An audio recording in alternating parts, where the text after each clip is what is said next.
कसं आहे मग आंब्याचं हार्वेस्टिंग आणि सुंदर पद्धतीने आंब्याचं हार्वेस्टिंग चालू केलेलं आहे.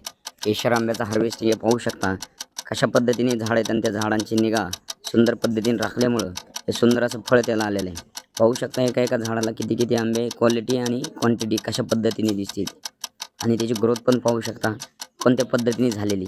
जर या पद्धतीने मित्रांनो एका झाडाने सरासरी 5 किलो जरी आंबे दिले ना तरी काही अडचण नाही, कारण हे झाड आहेत माझे 3 वर्षाची. पाहू शकता त्या झाडाची ग्रोथ कशी झालेली आणि त्याचे आंबे. आणि आमच्या आईने सुंदर असं हार्वेस्टिंग करून ठेवलं होतं. सुंदर सुंदर आंबे काढले होते. पाहू शकता त्याची चमक आणि त्याची क्वालिटी कशी. या पद्धतीने आम्ही हार्वेस्टिंग चालू केलेली.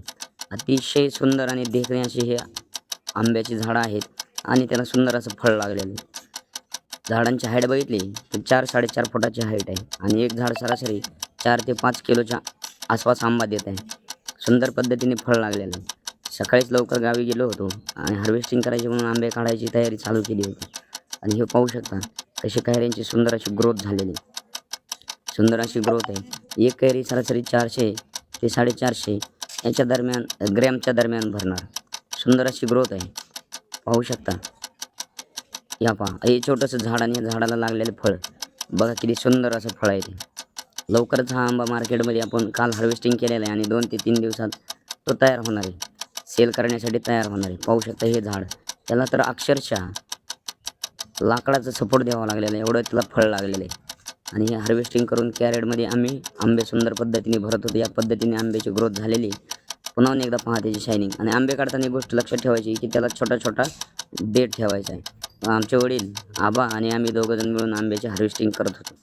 पहा कशा पद्धतीने आंबे काढलेत आणि कसे ठेवलेले आहेत. आणि झाडाची साईज पाहू शकता अतिशय छोटी साईज आणि सुंदर अशी झाडं तयार झालेली आणि त्याचं ते हार्वेस्टिंग चालू आहे. या पद्धतीने जर निश्चित तुम्ही जर आंबा बागायतदार असाल तर झाडांची निगा राखा. हे पाहू शकता ही झाडं आमची या पद्धतीने झाडांची ग्रोथ आहे. हे 3 वर्षाची झाडं आहेत. पाहू शकता झाडावरती तेज किती येते. आणि हे जे समोर दिसतंय हे मोठं झाड थोडंसं जास्त दिवसाचं आहे की ते 5 वर्षाचं आहे, कारण 9 झाडं आपली 9 ते 10 झाडं थोडीशी जास्त जुनी होती. पाहू शकता त्याला पण किती फळ लागलेले. आणि त्याच्या शेजारचं हे पिल्लू झाड अतिशय सुंदर असं फळ लागलेलं आहे. हार्वेस्टिंग चालू केलेलं आहे. आंबा आता लवकरच आपण मार्केटमध्ये हा सेल करणार.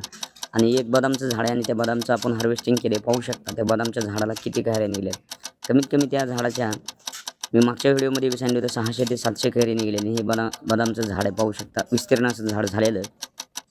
खूपच भयंकर मोठं झाड आहे आणि त्या झाडाचे सर्व हार्वेस्टिंग केलेली. आणि त्या हार्वेस्टिंगचा आपण असा डब मारलेला आहे आणि त्याच्यानंतर आपलं भरण्याचं काम चालू आहे. पाहू शकता हे कैरीची साईज आणि शायनिंग कशी आहे. अतिशय सुंदर असं देखणं हे बदाम झाडाचं फळ आहे आणि चवीला पण अतिशय सुंदर असं आहे. आणि मग ही फायनली कॅरेटमध्ये भरल्याच्या नंतर आम्ही त्याची थोडी सजावट केलेली आणि अशी या पद्धतीने बॉक्स पॅक केली. आणि हे घरी घेऊन आल्याच्या नंतर मग आमची लाडूबाई छोटूबाई अतिशय खुश झाली आणि ती म्हणे आपल्या या आंब्याची पूजा करायची. त्या पद्धतीने आम्ही तयारी करून घेतली आणि ती लगेच धावत पळत ताट घेऊन आली. आणि पाहू शकता आंब्याची कशी ती पूजा करते ती, कारण ही एक आमच्या शेतकऱ्यांची लक्ष्मीच आहे. त्याच्यानंतर आमच्या चिरंजीवांना पण काय दम निघाला. तो म्हणला पप्पा मी नारळ फोडतो आणि नारळ फोडण्यासाठी तो नारळ आपटायला लागतो आहे. सुंदर पद्धतीने असं नारळ फोडून आम्ही त्या आंब्याची पूजा केलेली. मित्रांनो हा व्हिडिओ जर आवडला तर लाईक करा, शेअर करा.